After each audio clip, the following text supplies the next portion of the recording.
Hi, I'm Phil, and welcome to the Xbox Show. Is Microsoft and Xbox bringing Master Chief to a PlayStation near you? Are you going to be able to play Starfield and Indiana Jones and Blade on your Nintendo Switch? Is Microsoft switching from exclusives and going into a multi-platform strategy? If the leaks are to be believed, they might just do that. But does that mean that Microsoft and Xbox are going to exit the console business?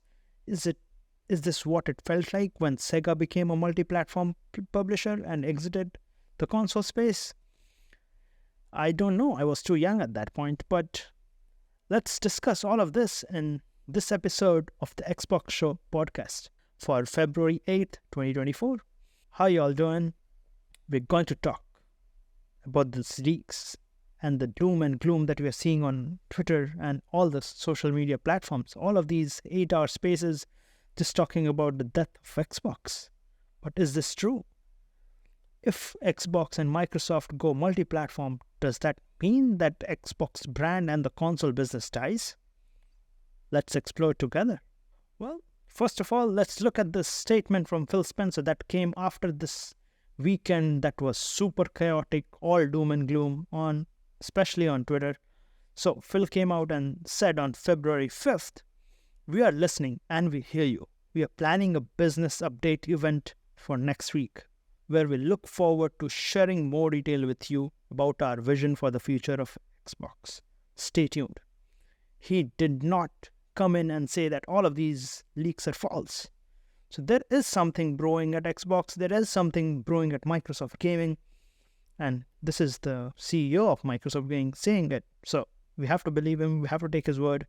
And we'll see what the update is just in a few days. Maybe Monday. I'm not expecting them to actually come up and put this show together in this week. Maybe we'll see the show over the mid to the later part of next week. But what really did happen to have forced Phil to even come out and make a statement? Well, if you were on Twitter, if you're not under an Xbox-shaped rock this weekend, you might have seen that the Xbox community, especially the fanboys, were under an extreme meltdown phase. They were out with their pitchforks, tweeting at everyone, Sarah Bond, Phil Spencer, even Satya Nadella. So everyone is very passionate in the console space, I know. There is a very passionate console community, a very passionate Xbox community, and I really enjoy interacting with you guys, and all of us are Xbox fans, but I just don't go out with my pitchforks without hearing from Xbox themselves and believing these leaks. So to begin with, where did this all start? All of this started when a few months ago, when we heard that Hi-Fi Rush, the game that was shadow dropped at the Developer Direct last year, might be coming to PlayStation 5 and Switch this year. And then it was followed up by a data mine, and we have stories from Forbes and other renowned publishers that this is actually happening. We have a data mine data that shows t-shirt designs that would fit well with Nintendo Switch or with PlayStation 5. This was okay. A lot of people were okay with it. This is a smaller title and we really enjoyed it. We want everyone to enjoy it. This is a really, really great game. And the feeling in the community was that this game is a small game. It's not a AAA game. This was shadow dropped. It was really appreciated, critically acclaimed. But all right, let's give it to PlayStation. Let's give it to Switch. It's not that it's the first time Microsoft is doing it or Xbox is doing it. They have sent out Minecraft, which was before the acquisition, of course. But then when they made the new Minecraft dungeons, they released it everywhere. Even for other games like Ori and the Will of the Wisps, Ori and the Blind Forest, they did release it on Nintendo Switch. But there was not so much doom and gloom at that point. What happened now? Why are people so mad about this? Well, the other thing that happened at the same time is we heard that Sea of Thieves might be coming to PlayStation. This was a report from Tarot.com and a few other publications that said that Microsoft is exploring releasing its Xbox exclusive, the Sea of Thieves, on PlayStation consoles. There was no reports on the Switch on this one though. And Jeff Grubb from VentureBeat actually broke this news. He mentioned it on one of his podcasts that he has heard that Sea of Thieves is coming to PlayStation. And even with this, people were not really mad. They were like, okay, this is a live service game. It needs a community. It needs a larger audience. It will obviously have a stronger player base if we get a larger audience. And as we know, Microsoft is flexible on releasing games on other platforms. Microsoft is not PlayStation that it's not going to release any games until and unless they're forced. We all know Sony releases MLB The Show on Xbox and even on Game Pass Day 1, but that's not their choice. The MLB basically forced them to do it. But Microsoft, on the other hand, has been very open to releasing games on PlayStation and even Switch, depending on if it needs a larger community. For example, when Phil and Pete Hines sat down after the Xbox's acquisition of Bethesda, they said title's exclusivity is going to be on title-to-title basis. The exclusivity will be decided on title-to-title basis. But when it comes to live service games, they might prefer to push it multi-platform. That's why Elder Scrolls Online lives everywhere. It's not going away. And even the new updates and everything is coming to everything. And Microsoft might also be looking at Halo Infinite's dwindling population. Most of the players are on Xbox, but if you look at the Steam data, the concurrent players are somewhere under 10,000 every day. Not a good look for a live service game, and that's why Halo Infinite is switching from its season-based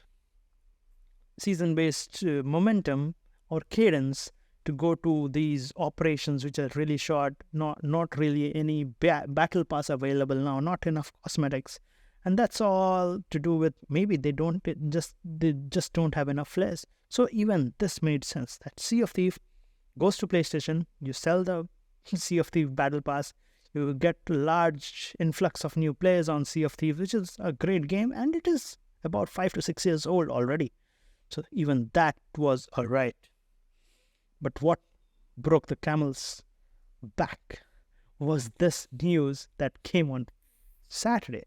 This was from Xbox Era, and they reported exclusively that Microsoft is planning to launch Starfield on PlayStation 5. And Starfield being the first major Xbox exclusive AAA release in a while, that got emotions riled up everywhere. All the Xbox fans, and I should not pitchfork these guys who were crying wolf and shouting it out from the top of their heads on X, but they were really, really passionate about this game going to PlayStation 5. Well, I don't really care if it goes to PlayStation 5. It's a great game. I would have loved it if Microsoft kept it exclusive. I love Starfield. I have put in about 100 hours in the game. I know, not a lot, because I try to keep playing a lot more games. I main Halo, so I play Halo a lot more than I have played Starfield. But that's the thing. This is a good game. Now, obviously, mixed reception out there in the media, but I really enjoyed it, and I would have loved it for more players to enjoy the game. The thing about this market is it's built around exclusives. PlayStation is pumping all of these great exclusive games. PlayStation is pumping Wolverine, Spider-Man, and God of Wars, and all of these are the console sellers. These are the reason people buy PlayStations. And Starfield would have been Microsoft's and Xbox's way to get people into their ecosystem and get people to buy Xboxes.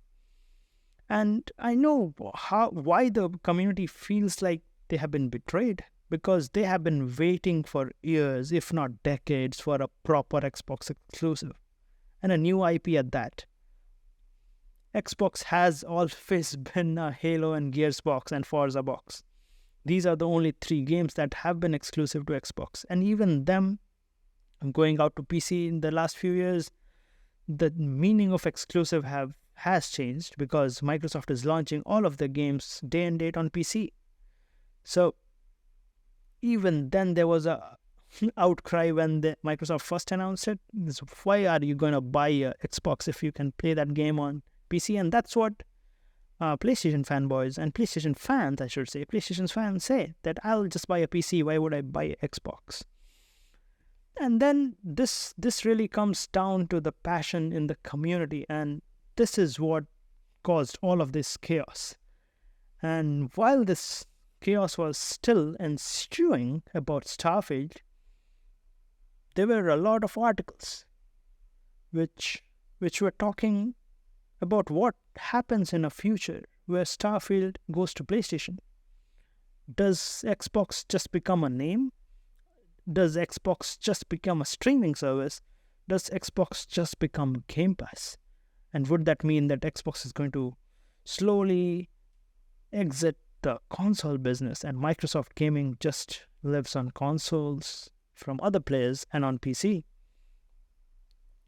Shortly followed up by this came the news that Microsoft is also weighing in on bringing the highly anticipated Indiana Jones game on PlayStation 5. This was from The Verge, from Tom Warren. He reported that this game that we recently saw in the developer direct, and everyone was super excited about it. Obviously, if you saw reactions for the developer direct, a lot of people wanted to play it on the PlayStation. Is that what made Microsoft look at that aspect? Obviously, if they are going to release these games on PlayStation, they're going to make a bank. They might make quick cash by selling this game there. But then you have to remember, in the FTC case, Phil Spencer literally said that every game that we ship on PlayStation takes 30% cut and then uses that 30% revenue to make Xbox's position in the market irrelevant. They try to kill Xbox. So if they're going to release all of their games on PlayStation, that's more revenue for PlayStation. So why would you want to do that? That's the question that's in everyone's minds. Every Xbox fan wants to know. It's a lot of doom and gloom, but looking at all of this, what is it? Everyone would say Halo belongs to Xbox, and if we are going to be able to play Halo on PlayStation and Indiana Jones on PlayStation, does that mean that the box that we love and adore is now useless? I know everyone can still play all of these games on PC, but then there are a lot of players who cannot afford a PC. And when you look at a game like Indiana Jones, it's not a very culturally relevant game for the Gen Zers or even millennials. This is a boomer game, but it is still generating good level of hype. And it is Machine Games, a developer that has been pumping out great Wolfenstein game and will know that this game will be great. And this could have been a great console seller for Microsoft and Xbox. But why are they even... And that's why everyone is worried on why are they considering releasing this on PlayStation? They'll make revenue in the short term, but what happens to Xbox after all of these games start releasing on PlayStation? Even if these games release, say, 6 months down the line, like they release on Xbox, there's a 6 months exclusivity to Xbox and goes to PlayStation. A lot of people, I would assume, would just wait. They would wait 6 months. If I could get all the games on PlayStation, if I could get all the Xbox games on PlayStation, why would I invest in another box? Why would I not just get the PlayStation 5 where I can play God of War, where I can play Spider-Man and also play Starfield and also play Halo? Is this the future? Is this what we'll see? Master Chief wearing a PlayStation t-shirt and playing games on PlayStation 5 or 6? what we have heard till now is nothing really, nothing of substance. All of this is just speculation, and the community is already enraged. Imagine what happens when this becomes a reality. What happens if Microsoft actually announces that they're going multi-platform and all of these games are coming to PlayStation and Switch? Well, let's talk about it. There are a lot of things that can happen. Microsoft could still make Xbox the best place to play all of these games, given that all of these games launch on Game Pass day one. If all of these games still launch on Game Pass day one, there is a reason for people to buy Xboxes or even just subscribe to PC Game Pass. Doesn't really matter for them, right?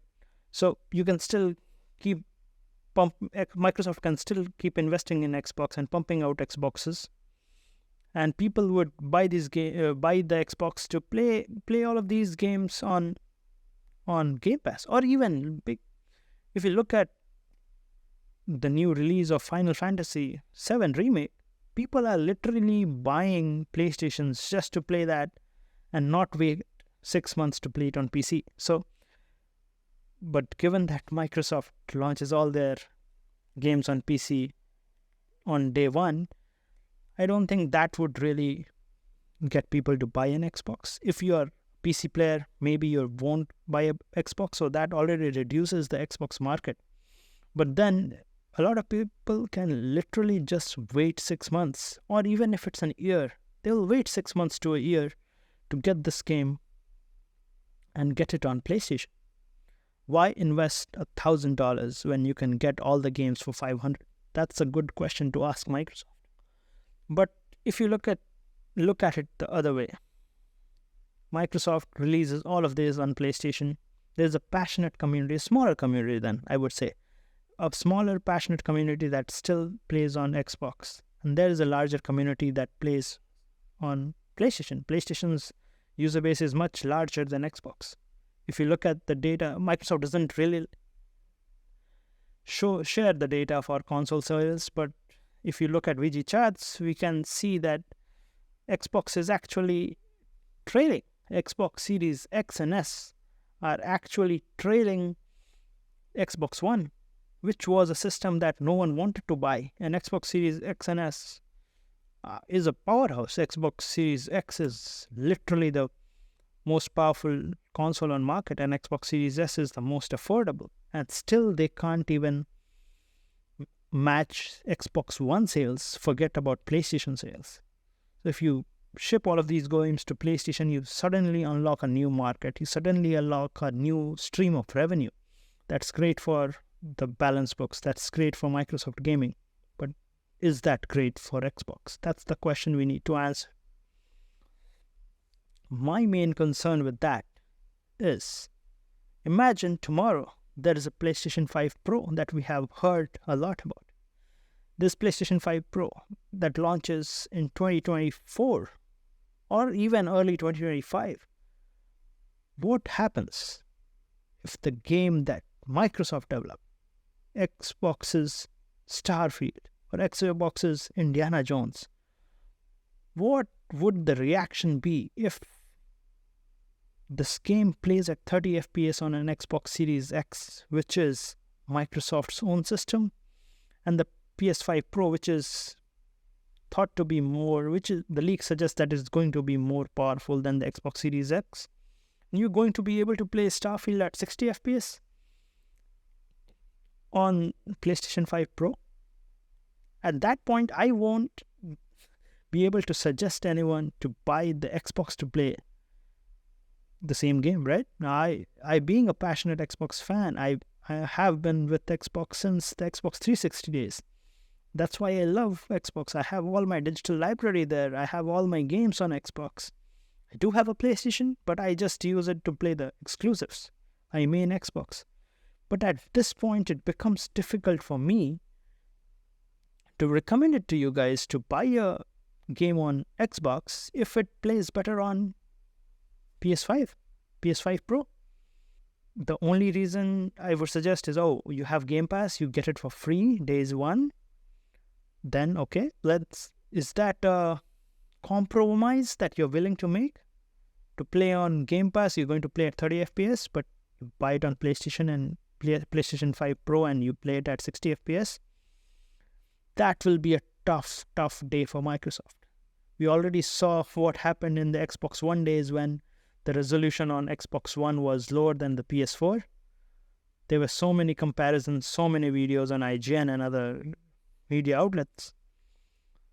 You can only imagine what would happen if you see Starfield or any other Xbox published game play better on a PS5 Pro. So that's one thing.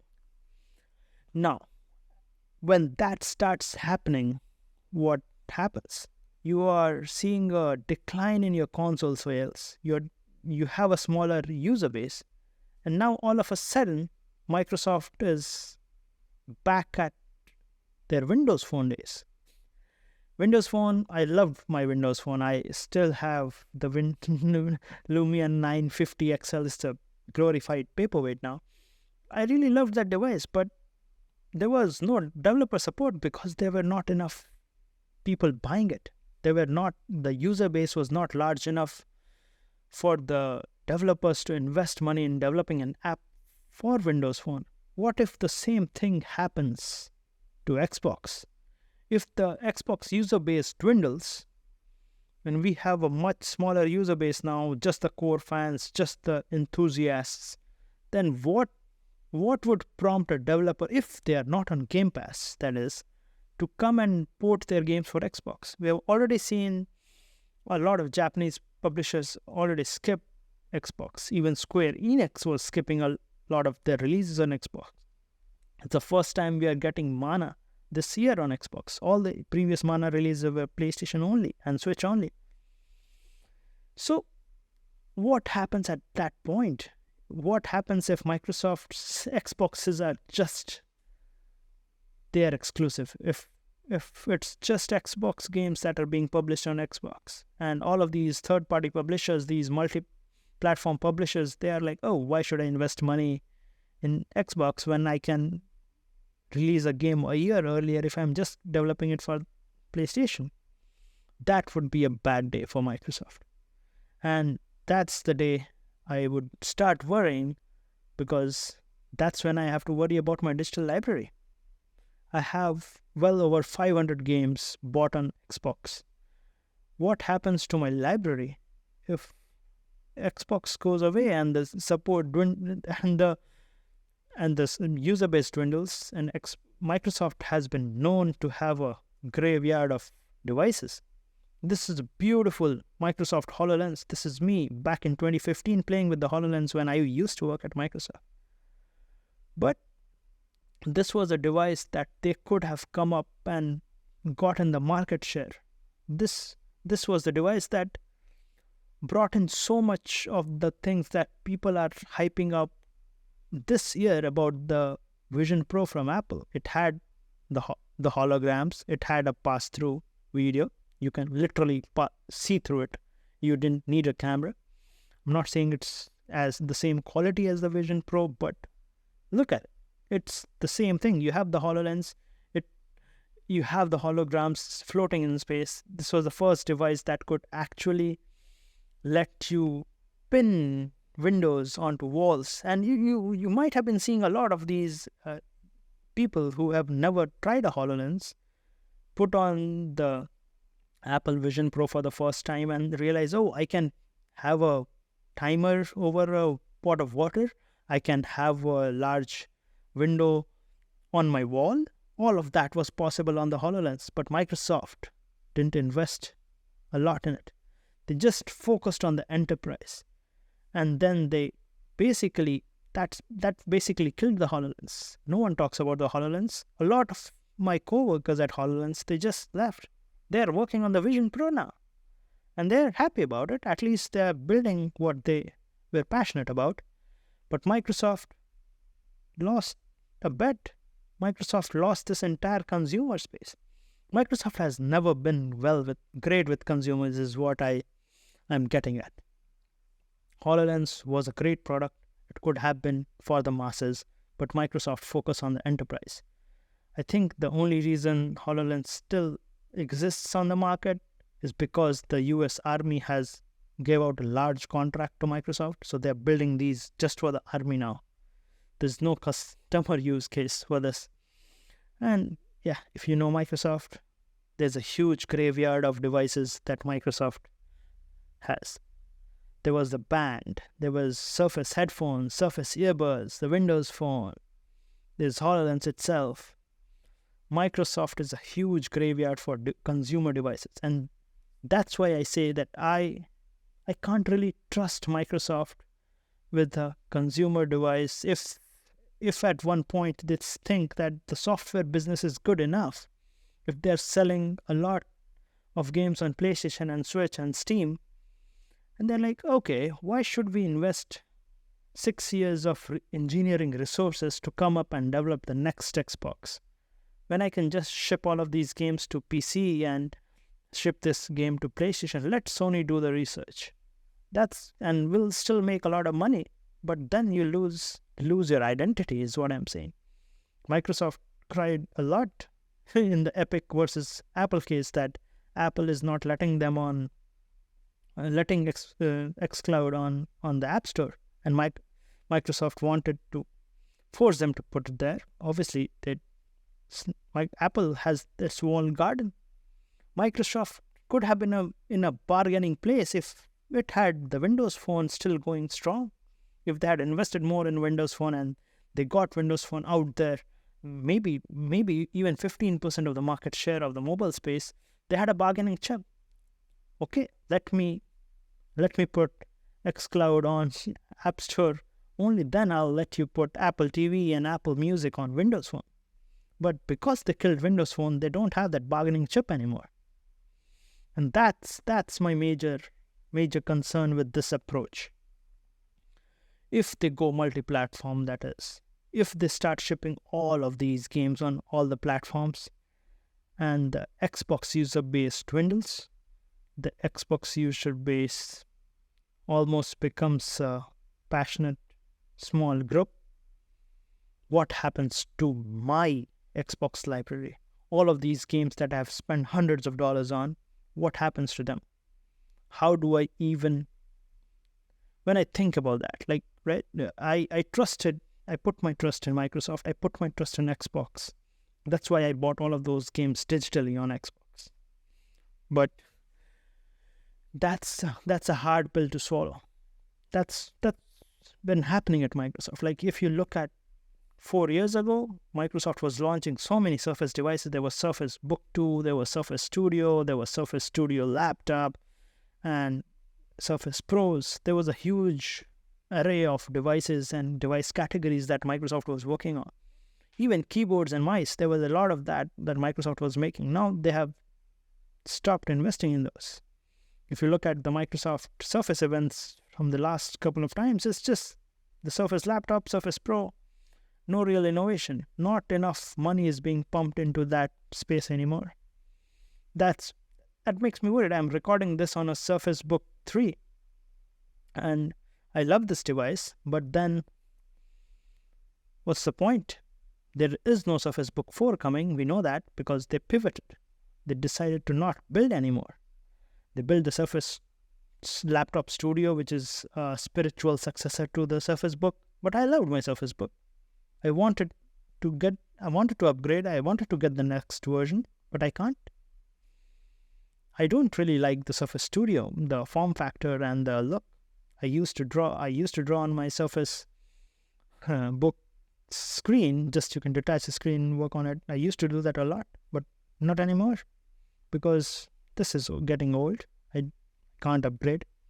Okay, I'm going off in a spiral here, but yeah, I guess you guys know what I mean at this point. This is my library that I'm talking about. And I want to be certain that Microsoft is going to support that for X number of years. Or not even X number of years. I want it to be supported for eternity till Microsoft is in business.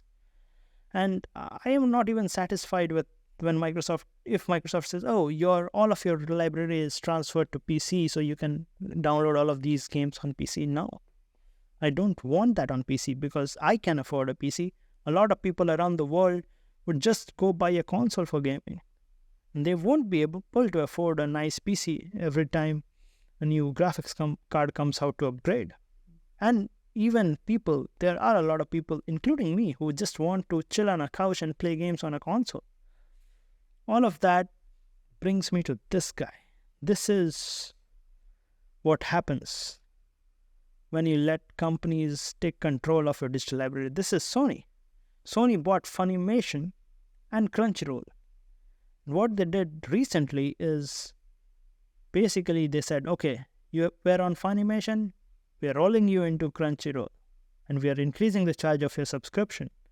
But at the same time, if you bought something on Funimation, you're losing all of those licenses today. You're losing all of those all of those anime today, and you can rebuy them on Crunchyroll, which is not very consumer friendly. And that's what I worry about, this new Microsoft strategy of pushing all of these games multi-platform. I know this is all a big bunch of speculation right now, and we should wait to hear from Phil Spencer himself next week. But I'm not even sure if it will be Phil Spencer who will be speaking at this event. If Satya Nadella walks on the screen that day, it's for sure going to be a multi-platform strategy. I don't know how Microsoft is going to convince us Xbox fans that they're going to keep supporting investment in Xbox hardware. That's a big question that I don't know the answer to. I would love to know that. I would love to continue playing Halo. I would love to continue playing Halo with my friends. But what I'm hearing right now from one of the job listings on Halos on 343 Industries is they even said that we are developing a game for all Halo players on all platforms. That's why I started with, is Halo coming to PlayStation? Alright, people, I hope you guys enjoyed this episode of the Xbox Show podcast. If you're listening to us on Spotify or Amazon Music or Apple Podcasts, please consider leaving a review. And if you're watching this video on YouTube, please consider subscribing to Sugam Pixels, the home for the Xbox Show. And I'll catch you guys in the next one. Peace.